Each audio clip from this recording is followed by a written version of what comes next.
This is a reading of Thunder Rolling in the Mountains, Chapter 23. I ran until I could not run no longer. My heart raced and my breath came in great gasps. I bent over and placed my hands on my knees. When my breathing slowed, I started off again. I walked as fast as I could. I walked until the stars faded and the sky grew light. I crossed a frozen stream, stepping carefully so that I did not slip. On the far bank, I knelt and broke through the ice with a stone. The cold water gave me new strength. Again, I began to walk. The sun warmed me. I would walk until I left this land behind. By evening, I would be safe across the border. I had not gone far when the clouds covered the sky. It began to snow. Driven by the wind, the flakes stung my face. It was hard to walk. I dropped into a gully and pulled the ermine blanket over me. At last the snow stopped and the sky brightened. When the sun appeared, it had moved the space of my two hands once and then again.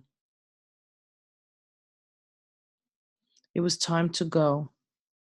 Before I could climb out of the gully, I heard sounds. I crawled beneath the blanket and waited. Quietly, I loaded my rifle, then I lay still, hardly daring to breathe.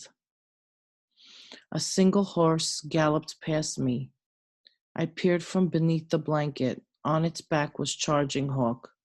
His eyes were narrowed and his face was grim. If he found me, I would pay dearly for my escape.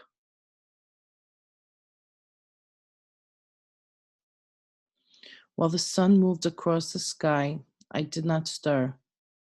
The white blanket blended into the snow. From 3 steps away, a rider could not see me. I slept. When I awoke, the shadows were gathering. The sun was low, and the first star shone in the sky. With my hands, I scraped snow from the ground. I ate only a little, enough to stop my thirst. Still, I waited.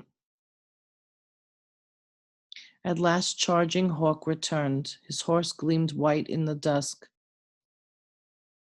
Charging Horse was weary from dancing all night and riding all day.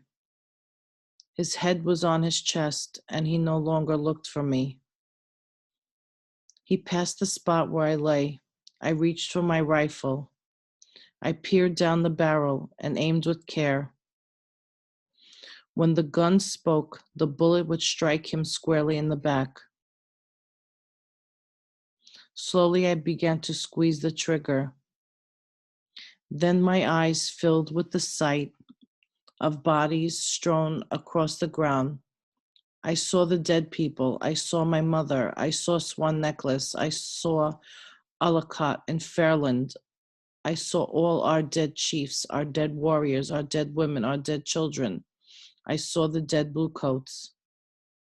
I saw them as surely as I had seen them at Big Hole and at Bear Paws. My father's voice spoke in my hand. I heard him say, "This hatred sickens my heart. All men were made by the same great spirit, yet we shoot one another down like animals." My finger fell from the trigger. The rifle slipped from my hand into the snow. I did not pick it up. Sometime the killing had to stop. I had no hate left. I watched Charging Hawk ride out of sight. It was over. I got to my feet and walked toward the old lady's country.